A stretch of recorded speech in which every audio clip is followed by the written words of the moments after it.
Yo everyone, and welcome back to my channel. So today I'm going to be doing another video of my series called a BAKWAS life, which is nonsense life, BS life, that kind of life. I just wanted to start off by saying thank you so much to everybody that has contributed to my past two videos, minus the misogynistic comments from men, which is to be expected. Rest of you, sending you so much love and thank you again for contributing.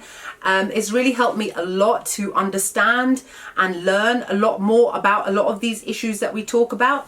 And yes, I am fully aware that this is not just exclusive to the South Asian community. I know that there are so many similarities to the Arab community, the African community as well, but I only just say South Asian purely because I'm South Asian, but that's not to negate that these things don't happen to you guys as well, and I fully appreciate and respect that. So today what we're going to be talking about is freedom, in particular men and women, boys and girls. Why is it that in the South Asian community boys get so much more freedom than girls? And the only reason I'm going to say boys and girls rather than men and women being a woman is because it starts off from when we are still young, when we're still girls and boys, and then it goes on into adulthood when we're fully grown adults, supposedly. So when it comes to freedom, I don't know, I've seen it myself throughout my life as well, and so many of my friends, relatives, people that I've come across, colleagues, friends of friends, colleagues of friends, and that sort of thing. So I've seen quite a lot myself in order to want to discuss this, and obviously I hope that you guys will also give me your experiences to help other people understand a little bit more about some of the restrictions when it comes to the South Asian culture. Now, if you're a girl, you've got certain expectations on you from a young age. Going out with friends, what friends? You know, you can go out with your friends at school. Why do you need to go out with them after school? Guys, on the other hand, yeah, you can go out with your mates, go play football down the road. Girls are expected to stay indoors, study, learn how to cook, finish your education. If you are lucky enough to obviously be able to have an education. Boys have got minimal restrictions in comparison to girls, which I have always found so unfair. And a lot of the time we'll be told things like, well, you can't go out because it's for your own safety. And I'm like, okay, I get that. You know, we live in a dangerous world. For example, I live in London. It's got a population of 10 million almost, and crime is high, but then that comes with any city where there's a lot of people. However, when you're telling girls that you want to keep them indoors for their own safety, who are we protecting them from exactly? Men and boys. So did people ever think maybe if you kept the men and boys indoor, girls would be safe to wander around? Why is it that we get blamed if something happens to us when we go outside? Well, you should have stayed indoors because you're a girl. Why is it that boys' bad behaviour has to translate onto women? That's not our fault that they behave that way. It should be down to parents raising their sons a lot better. When it comes to freedoms, it's a lot more difficult when girls are still quite young. They are pre-teenage years, teenage years as well. You know, I know a lot of girls that weren't allowed to go and get a job because their parents said, well, you're still studying and what do you need money for? Meaning that if you do need money, you have to ask your parents even though you're 16 years old. Now, I started work when I was 16 years old. My parents didn't make me, I chose to, because I got sick and tired of always going like that.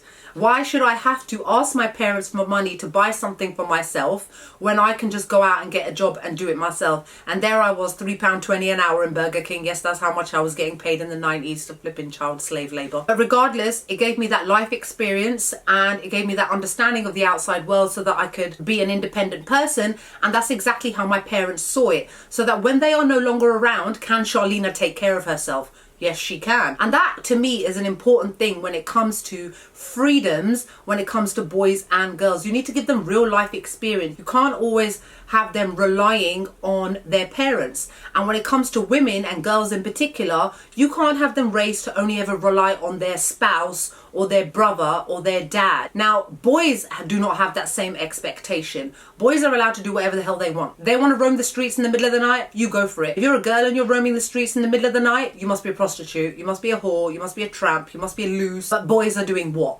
Huh?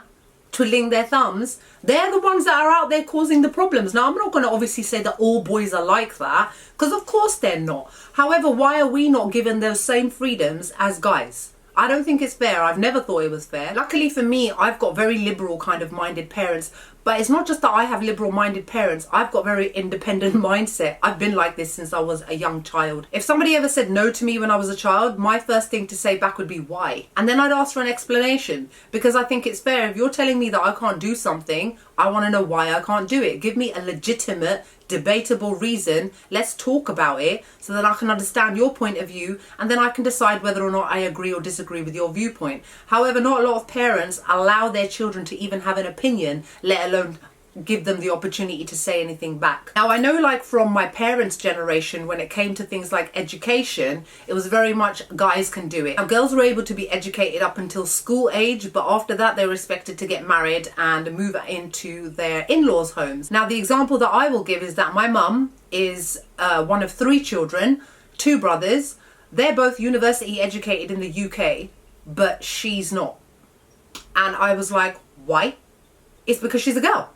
It's because she wasn't allowed to. So her brothers were allowed to move over from Nairobi to the UK to get a university education so they could get amazing jobs, which they did do, whereas she was at 18 expected to go and get married. Now, my mom had very different plans. Now, maybe she wasn't allowed to go to university, but she still educated herself. My mother is incredibly intelligent. There is a reason my brother's a doctor. I didn't get her intelligence, by the way. Unfortunately, a lot of these practices still happen even in this generation, even now. I know of one girl through somebody else that has an Arab background. Now, she was allowed by her dad to get a job. Now, as far as I'm aware, the dad would drop her to work every day and be there at exactly the same day every day to pick her up and take her home. If she dared to ask that she needed to work overtime, the answer was a straight no. I remember being told that one day she was asked to stay behind a little bit because there was a team meeting happening and it was going to take an additional hour. And when she was told this, she started to shake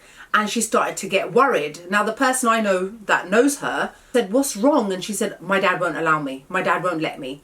So she said, "Fine, I will call your dad then and I will explain to him the reason why you need to stay behind, because everybody is." So she called him up and he said, "No, my daughter's not staying. She gets paid from this time to this time, and I don't care what team meeting you have, she has to be back home at this particular time." This girl was so terrified of her dad, and the fact that he had even allowed her to get a job to her was considered some sort of privilege. Imagine having that kind of control over your child, who all she wants to do is work and be like everybody else and contribute like everybody else, but even though you have allowed her to work, you still have this control over her so that she can never be fully independent. You should never be fearful of your parents. You should respect them, but you should never fear them. And what parents also need to understand is that you can never get respect through fear. I'm sure a lot of you have been in the position when you got to a particular age where your friends were going out and they were going to the shopping centre. Oh, come on, we were all teenagers once. We've all been there. We've got like £10 in your pocket, if that, and you're going to go to the shops and do what? Go to McDonald's and get a milkshake. But you know what? It was that level of independence, that I'm free, that my parents trust me. When you're at that age, you want to go out, you want to see things because you've always been under your parents' wing. But there does get to a certain stage where I know that parents understand that they need to loosen the reins a little bit and let their child go out there.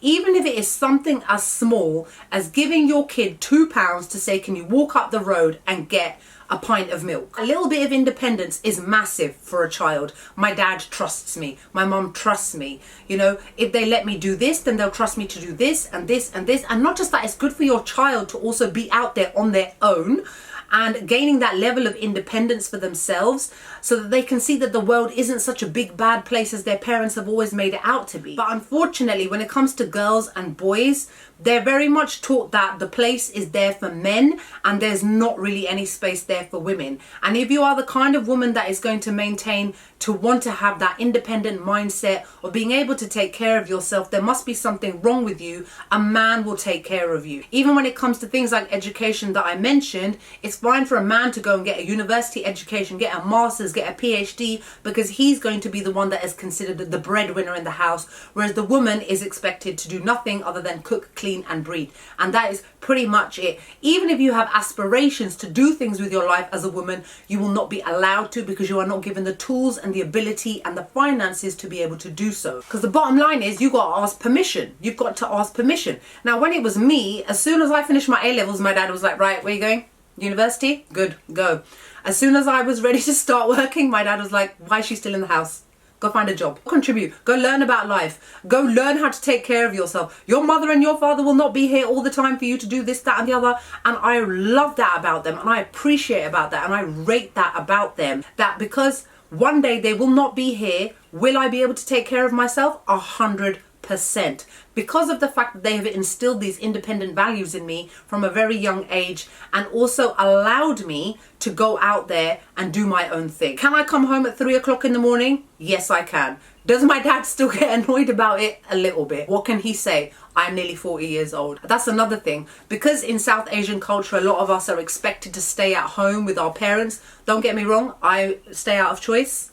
My mum's already told me a long time ago, there's the door. If you want to walk through it, go, bye, do your own thing. And I was like, I'm not going anywhere. I'm staying here. I like being here. But because you're expected to stay with your parents until a particular age, marriage, then you're expected to go into your husband's home. Therefore, what do you need all these freedoms for? What do you need to be able to learn how to drive for? That's one thing that I know in the South Asian culture and Arab culture in particular. Men, certain men, have got an issue with women learning how to drive. Why is that? Because it's about want. It's about need, and it's about control. It's that if I allow my woman to go out and see the world, she's not going to need me anymore. If I allow my woman to go in a car and drive here and I don't have to be the one to do it for her, she's not going to need me anymore. She's going to run off. She's going to leave me. I've given her too much freedom. Let me just curtail her freedoms altogether and pretty much keep her as a prisoner, as some sort of slave. And if she wants to do anything, she has to justify it with good reason. If you say something stupid like, I want to go and get a job and make money, your husband will be like, well, if you need money, I'll give you money. Well, that's not the point. The whole point is, when it comes to freedoms for women,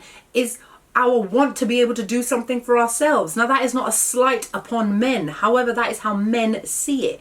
And let's be honest, there are a lot of misogynistic women out there as well. Moms, aunties, grandmas, who still got this mentality of, if a girl is walking on the streets, she could just be going to the shop. Where's her male companion? Where's her brother? Where's her uncle? Where's her cousin? She's on her own. Prostitute. Who's going to want a girl like that? Nobody wants a girl that walks down the streets on her own. Nobody wants a girl that goes out partying. Nobody wants a girl that does this. Nobody wants a girl that does that. All these reasons of what is considered to be a bad girl. Yeah, I don't hear any of these things thrown towards men. Nobody ever says things about guys like, maybe you shouldn't be out every single night because how will that look to a potential wife? No, it's always how things will look to a potential groom. Why is it like that? But unfortunately, these mindsets still remain. If you go to certain countries as a tourist and go for a walk around, you'll be like, where are the women? Where are the women?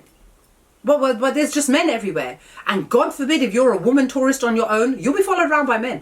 Psst, psst, psst, psst, psst, psst, and all these whispers like, who is she? Why is she there? Why is she dressed like that? All these kind of restrictions are imposed upon women from a young age to the point where they actually deem it to be acceptable. And that's what I mean when it comes to misogynistic females, because their mindset has been brainwashed from a young age that as a woman, you must do this, you must behave like this, and you must do this, and your daughters must do the same. Boys, forget it. You go out, you sow your wild oats, it's okay. You can sleep with as many women as you like, it's fine. You can do what you want, because at the end of the day, we're going to find you a nice young girl who doesn't roam the streets, who doesn't do this, who doesn't do that. You see the double standards and the hypocrisy that is there within the South Asian community. And it's always been there, and it's still there, hidden in the background, not always talked about. But you see it yourselves. I've seen it myself loads of times. When I've been out with cousins and stuff, or when I've been abroad, the guys all get to go out and play baseball or whatever. I'm using an example, baseball. But the girls are expected to stay at home and cook and clean. And then I'd be there near the front door with the guys going, so when are we going? Where are we going to go? Where are we going? You know, it's that kind of thing. Girls are expected to sit at home and paint their nails and, you know, look nice for the men. But the guys are able to go out and have a laugh and have fun. Even if the guys aren't doing anything inappropriate, they're just going out to, I don't know, go-karting. Why can't girls come along? Oh, because it's considered a man's sport. And like I said, I'm very lucky in that I've got liberal parents to an extent. Trust me, I've still had to fight for certain things, but I've stood my ground and I've had my arguments ready. Yes, mum, I will be safe. Yes, mum, I will text you when I'm on my way home. That, to be fair, is a matter of respect more than anything else. I'm not a parent, but I can empathise what it can be like to be a parent. Put yourself in their shoes. You know, if I'm coming home at 2 o'clock or 3 o'clock in the morning and I haven't got my car with me, I know that my mum's going to be worried. But again, who's she going to be worried about? She ain't worried about other women. She's worried about men. So again, why is it that men are given all these freedoms, yet women aren't? man because of the behavior of men. You know, it's that whole rapist mentality as well when it comes to girls. You know, you asked for it, the way you were dressed, was the way you spoke, you smiled, you shouldn't have had too much to drink, you shouldn't have done this, this, this and this, but no one's saying to the man, well, you just shouldn't be a rapist. You know, the onus is always on the women to have to protect ourselves. Now, freedom doesn't necessarily mean being allowed to go out clubbing on a Friday night. I'm talking about other things like the ability to vote, to make your own money, to have something that you're proud of, to have a hobby, to have friends, to be able to watch what you want on TV. You'd be surprised some people aren't even allowed to watch certain things that they want to watch because of what they may see that could potentially corrupt their mind. There are loads of different freedoms out there that are taken away from South Asian women as a result of the behavior of men, unfortunately, and a lot of it starts off from the grandparents, and the parents then filters down onto them, and then these same women do the same thing to their daughters and their sons as well. A lot of the most well-adjusted men and women that I know are ones that have been given equal opportunities as their sibling. For example, myself. My brother was not given anything extra than I was given. If anything, his first job was doctor. Okay, that was his first job. He chose not to go out and work. He wanted to study. Nothing wrong with that. If I wanted to go out with my friends, he was allowed to go out with his friends as well. If I wanted to go and get a job, he was allowed to also go and get a job. Everything that I was allowed to do, he was also allowed to do. Everything that I wasn't allowed to do, he also wasn't allowed to do. So it was equal between us as man, as woman, as girl, as boy. And that's the reason why we are well-adjusted people. And that is the reason why we will then pass that on to our children as well. Bear in mind that everything is generational. And if you want certain things to stop, you have to stop it with your children, with your generation. The onus is on you to be able to make those changes as safely as possible. Obviously, I'm not going to ever tell anybody to go and fight their dad or anything like that, you know. But yeah, so let me know what your thoughts are. What experiences have you had yourself in terms of freedoms as a girl or as a woman? Have you found your freedoms have been curtailed purely because of your gender? I'd be really interested to hear your thoughts and your opinions. Let me know below. Stay polite, stay respectful. Men, not interested to hear what you have to say, especially if it's something negative. If you've got any suggestions about any other videos that you'd like to see from this series, feel free to mention it below. Other than that, I hope you guys are wonderful and great, and I'll see you all in the next video. Bye.